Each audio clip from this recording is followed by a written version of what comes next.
ప్రభువు అయిన యేసుక్రీస్తు నామమున మరలా ఈ నిన్నటి వరకు కార్యక్రమంలో కలుసుకోవడం ఎంతో సంతోషం. లోకమన్నది ఎంతో మోసమైన ఒక పరిస్థితికి వెళుతూ ఉంది. మనం చూసే ప్రతి విషయం వెనుక అంటే రాజకీయ రీతి పాలిటిక్స్ కానివ్వండి, ప్రపంచ రాజకీయాలు మోసమైన పరిస్థితికి వెళ్తున్నాయి. ఆర్థికీయ రంగము గొప్ప ఆర్థికీయ సంక్షోభంలోనికి వెళ్తూ ఉంది. క్లైమేట్ చూడండి, అది ఎంతో మోసమైన పరిస్థితికి వెళుతూ ఉంది. లోకమంతటా ఒక్కొక్కటి ఒక్కొక్క విధంగా తన వికారాన్ని చూపిస్తుంది. ఈరోజు అటువంటి 3 ముఖ్యమైన విషయాలే చూడబోతున్నాం. రండి కార్యక్రమంలోనికి వెళ్దాం. మొట్టమొదటిగా మనం ఇప్పుడు చూస్తున్నట్టు ఇస్రాయేల్, యుఎస్, ఇరాన్ కాన్ఫ్లిక్ట్. ఇందులో మనం చూడగలిగింది ఏంటంటే, ఈ ఇరాన్ యుఎస్ మధ్యలో చూసినట్టయితే అన్నీ అనుకూలించేట్టుగానే ఉన్నాయి. అయితే సమకూడుతుంది, కానీ విఫలమవుతుంది. ఏదో ఒక రీజన్ అని చెప్తున్నారు. కానీ ఓవరాల్గా చూస్తే అన్నిటికీ కారణం ఇస్రాయేల్ అని ఒక మధ్యస్థానానికి వచ్చి ఆగుతున్నారు. అంటే ఇస్రాయేల్ వారి ఎదిరింపు లేక ఇస్రాయేల్ వారి జోక్యమే దీనికి కారణమని చెప్తున్నారు.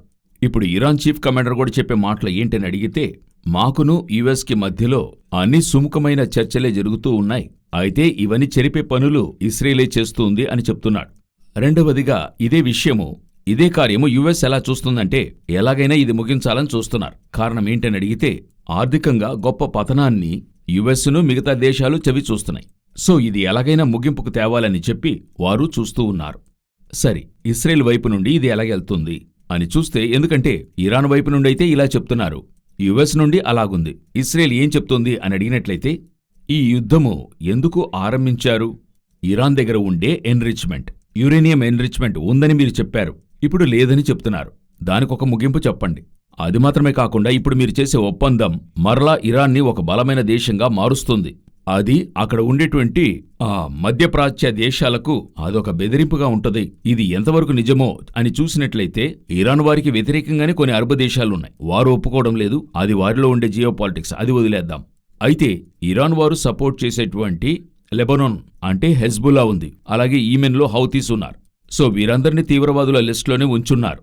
ఇప్పుడే సౌదీ అరేబియా వారు లెబనాన్లో ఉండే హిజ్బుల్లాని తీవ్రవాద పట్టికలోంచి తీసేశారు. ఇంతవరకు ఉండింది. అంటే వీరు ఏది తీవ్రవాదుల పట్టికలో చెప్తుండారో వాటన్నిటికీ ఇరాన్ సపోర్ట్ చేస్తుండింది.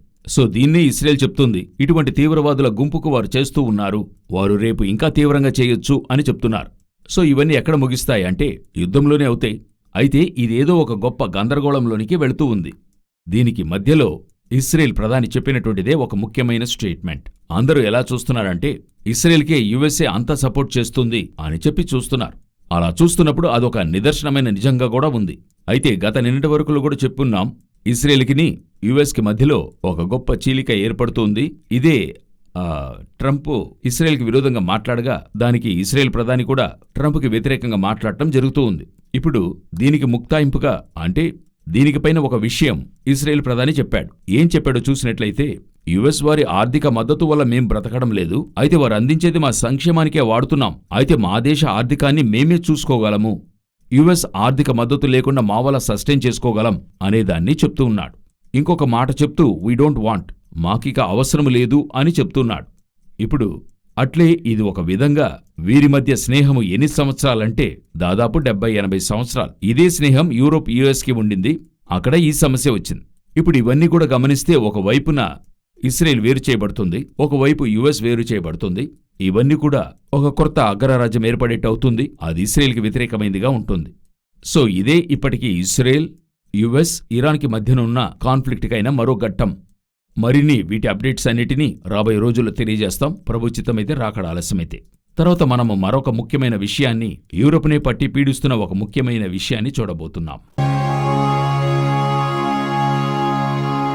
ఇప్పుడు యూరోప్లో అన్ని ప్రాంతాల్లోనూ అంటే యూరోప్లో అన్ని దేశాల్లోనూ టెంపరేచర్, ఉష్ణ పరిస్థితి ఎలాగుందని చూసినట్లయితే 40 డిగ్రీలు 45 డిగ్రీలు దాటుతుంది.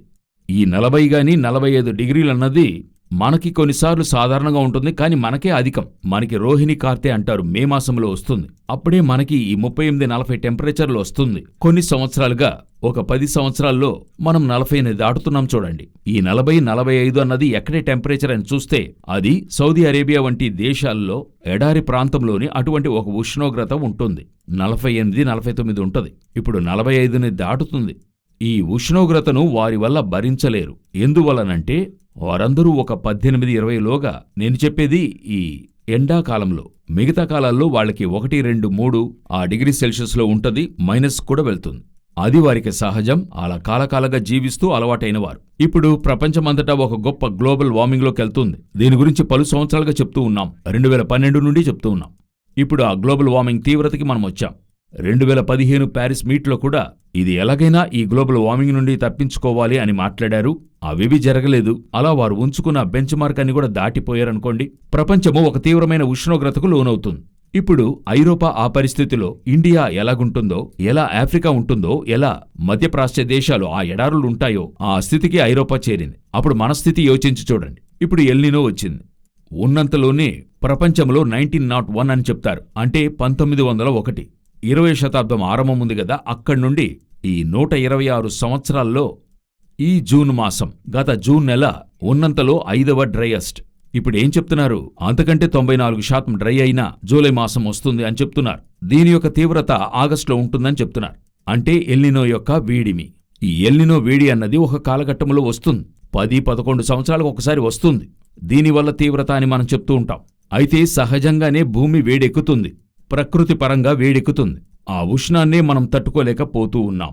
ఇప్పుడు ఐరోపాలో చూసినట్లయితే విభిన్నముగానే జరుగుతుంది, కాని వేరే దారి లేదు, అడ్డుకోలేని కార్యమే. ఏంటని అడిగితే మీరు ఆ వీడియోలన్నీ కూడా చూసుంటారు. ప్రజలు స్టోర్స్ తెరిచిన వెంటనే పరిగెత్తుకెళ్లి ఏసీ, ఫ్యాన్స్ అన్నీ కొనడం మీరు చూసుంటారు.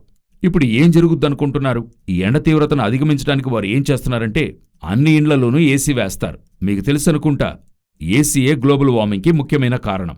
ఇప్పుడు పోను వేసే కొద్దీ వేడి తీవ్రత ఇంకే ఎక్కువే అవుతుంది. ఇల్లు కూలుగా ఉంటుంది. అయితే వారి మటుకు తాత్కాలికంగా కూలుగా ఉంటుంది. అయితే బయట భూమి వేడెక్కుతూ ఉంటుంది. యోచించండి, ఏసీయే లేని ఒక 50,000 గృహాలుండే సిటీ ఏసీ ఫిక్స్ చేస్తే ఎక్స్ట్రా 50,000 ఏసీల వేడి వస్తుంది. మీరు సహజంగా నార్మల్గా యోచిస్తేనే మీకు అర్థమవుతుంది. వచ్చే సంవత్సరమంతా తీవ్రమైన గ్లోబల్ వార్మింగ్లోకి వెళ్తూ ఉంటాం. భూమి అన్నది కాలిపోయే స్థలానికి వస్తుంది. ఈ 2వ పేతురు పుస్తకము 3వ అధ్యాయము 10వ వచనాన్ని చదివి చూడండి. అయితే ప్రభుదినము దొంగ వచ్చినట్లు వచ్చును, ఆ దినమున ఆకాశములు మహాధ్వనితో గతించిపోవును, పంచభూతములు మికటమైన వేండ్రముతో లయమైపోవును. ఈ పర్టికులర్ వర్డ్ చూశారంటే ఇప్పుడు ఐరోపాలో కరగన ఆరంభించింది. పలు స్థలాల్లో, అంటే టైర్ నుండి, తారు నుండి, రోడ్ నుండి, ట్రాఫిక్ స్తంభాల నుండి అన్నీ కరిగిపోతూ ఉన్నాయి. ఈ వాక్యం రాస్తున్నప్పుడు దాదాపు 2000 సంవత్సరాలు చూడండి. 1900 సంవత్సరాల క్రితం ఆ రోజు కరిగిపోవడానికంటూ ఏమీ లేదు. ఆ తర్వాత సైంటిస్టు 1950ల్లో ఈ పరిశోధించే సైంటిస్ట్ చెప్పారు, how can the elements be melt? ఎలా ఇది కరుగుతుంది? భూమి ఒక బండ వంటిది, అది కరగదు, రాళ్లు కరుగుతాయి. ఈ అగ్నిపర్వతమంతా మీరు చూసుంటారు. ఆ పదార్థాలన్నీ కరిగే అది సంభవిస్తుంది. అటు తర్వాత అది బండగా మారుతుంది. ఆ లావా అని చెప్తారు, శిలాద్రవము, అది రాయిగా మారుతుంది చూడండి. అయితే వీళ్ళెలా కరుగుతుంది? ఆ రాత మాట అట్లే నెరవేరుతుందో చూడండి. వీధులు, ఇల్లులన్నీ కూడా అలా కరిగిపోతూ ఉన్నాయి. అలా అవి లయమై కృత్యములు కాలిపోవును అని ఉంటది. ఇక మీదట అది జరగబోతుంది ప్రపంచమంతటికి. ఇప్పుడు ఎల్నినో ముగిసిన దాని ప్రభావం పోతుందనుకోవద్దు. అది కరువులోనికెళ్తుంది, గొప్ప మార్పు తెస్తుంది. అయితే ఈ కాలిపోయే కార్యం ఇప్పుడు యోచించండి. ఒకవైపు గ్లోబల్ వార్మింగ్, ఒకవైపు ఎల్నినో వేడిమి ఉంది. ఇవన్నీ దాటి యుద్ధాలు జరుగుతూ ఉన్నాయి. 2 నెలల క్రితము రష్యా యూజ్ చేసిన వెపన్ ఉంది, అది లోకమే చూసి బిత్రపోయింది. ఆ తర్వాతే ట్రంప్ కూడా తగ్గాడని చెప్తారు. ఐరోపా భయపడిందని చెప్తారు. అటువంటిదైన హైపర్సోనిక్ వెపన్ని వారు యూజ్ చేశారు. సో ఇవన్నీ చూస్తున్నప్పుడు భూమి కాలిపోతుంది. వీళ్ళందరూ జ్ఞానం అనుకునే భూమిని కాలిపోయేటువంటి పనులే చేస్తూ ఉన్నారు. సో ఇవన్నీ కూడా చేర్చి 2వ పేతురు పుస్తకము 3వ అధ్యాయము 10వ వచనానికి నేరుగా వెళుతూ ఉంది. తిరిగి మీకు హెచ్చరిక చేయబడుతూ ఉంది. నోవహు కాలంలో జలముల చేత నాశనం చేయబడింది, మరలా జలముల చేత కాదు, అగ్ని చేత నాశనం చేయబడుతుంది. అదే బాప్తిస్మకుడు యోహాన్ చెప్తున్నాడు, అగ్నితో పొట్టు కాల్చివేయబడుతుంది. అటువంటి గ్లోబల్ వార్మింగ్ తీవ్రతకు మనం వచ్చాం. ఇక రానున్న కాలం ఒకవేళ మన కాలం కావచ్చు, లేక వచ్చే తరము ఇంకా మోసము, రాకడ ఆలస్యమైతే. సో మన కంటికి ముందర దేవుని రాకడకు ముందుగా జరగాల్సిన అన్ని సూచనలు తుల్యంగా జరుగుతున్నాయి. లోకాంతముకై జరుగుతుంది. తిరిగి చెప్తున్న భూమి అంతము కాదు, లోకాంతం ముగింపు. దీనితో పాటు మరొక ముఖ్యమైన విషయం చేరింది చూడండి. ఇది భూమిలో ఉంటుంది. నోవహు కాలంలో చూస్తే మహాగాధ జలముల ఊటలు, ఆకాశపు తూములు విప్పబడతాయని 7వ అధ్యాయం 11వ వచనము చూడగలం. అంటే ఆదికాండము పుస్తకములో నోవహు వయస్సు యొక్క 600 సంవత్సరము 2వ నెల 17వ దినమున మహాగాధ జలముల ఊటలన్నీయూ ఆ దినమందే వినబడెను. ఇప్పుడు మనం చూసినవన్నీ కూడా భూమి నుండి వచ్చే అగ్నినే చూస్తున్నాం కదా. ఆ రోజు జలములు ఆకాశం నుండి భూమి నుండి వచ్చాయి. దానికి బదులుగా ఇప్పుడు అగ్ని ఆకాశం నుండి భూమి నుండి రావాలి. ఇప్పుడు భూమి నుండి వచ్చే వేడిమినే తట్టుకోలేక అల్లాడుతున్నాం. ఈ నిన్నటి వరకు నమోదు చేయడానికి 2 రోజులకు ముందుగా మీరు గమనించినట్లయితే జూన్ నెల 30వ తారీఖున నాసా రిపోర్ట్ రిలీజ్ చేసింది. ఒక గొప్ప X1 ఫ్లేర్, సోలార్ సునామీకైనా ఆ పేలుడు, సౌర మంటలు ఏర్పడ్డాయి. X1 ఫ్లేర్ అంటే ఏంటని అడిగినట్లయితే, ఈ భూకంపాలకు మనం రిక్టర్ స్కేల్ అంటాం కదా, అలా సూర్యునిలో పేలుడు జరుగుతుంది. అది 3గా విభజిస్తారు. CMX అని చెప్తారు. C అంటే basic level, ABC basic level, అందువల్ల ఏ బాధింపు ఉండదు, అది జస్ట్ పేలుతుంది. M అన్నది ఒక మోడరేట్ లెవెల్. అదొచ్చి ఏం చేస్తుందంటే, రేడియో తరంగాలనేవి ఉన్నాయి కదా, ఈ శాటిలైట్ ద్వారా వీటి ప్రభావితం ఏంటో తెలుస్తుంది. X లెవెల్ అన్నది భూమిని తాకుతుంది. భూమిని తాకి భూమిలోని గొప్ప మార్పులు, విపత్తులు ఏర్పరుస్తుంది. అదే 3వ లెవెల్. అందులో 9 ఉన్నవి. X1, X2, X3 అని చెప్తారు. ఇప్పుడు X1 లెవెల్ వచ్చింది. ఇదే ఈ తీవ్రమైన రేడియో యాక్టివిటీస్ అని చెప్తారు. రేడియో తరంగాలను తాకే స్థాయిలో ఉన్నాయి అని చెప్తున్నారు. ఇప్పుడు ఆకాశం నుండి ఈ అగ్ని రెడీగా ఉంది, ఈ భూమి నుండి వేడిమి రెడీగా ఉంది. ఇటువంటి ఒక సోలార్ సునామీ 2012లో వచ్చింది. సాధారణంగా ఏం చెప్తారు, సోలార్ సునామీ 11 సంవత్సరాలకు ఒకసారి అలా మార్పు చెంది వస్తుంది అంటారు. కానీ ఇప్పుడు సోలార్ సునామీ అలా కాదు. 2023లోనూ వచ్చింది, 22-23లో వచ్చింది, ఇప్పుడు వస్తుంది, ఇంకా పెద్దదిగా వస్తుందని చెప్తున్నారు. సో మనం ఒక అతి ముఖ్యమైన ఒక తీర్మానం వైపు వెళుతున్నాం. ఎలా నోవహు కాలంలో ఒక ముగింపు వచ్చి మరలా భూమిలో జీవరాశులు ఏర్పడ్డాయో అటువంటి ముగింపు వైపుగా వెళుతున్నాం. దీనికి సైంటిస్టులు ఒప్పుకుంటున్నారు, ఈ విధంగా జరుగుతుందని చెప్పి. ఇప్పుడు మనం అలాగే వెళుతున్నాం. ప్రభు చిత్తమైతే, రాకడ ఆలస్యమైతే వీటన్నిటి అప్డేట్స్ వచ్చే వారంలోగా ఏం జరిగింది అన్నది మీకు తెలియజేస్తాం. మాకోసం ప్రార్థించండి, మేం మీకోసం ప్రార్థిస్తాం. God bless you.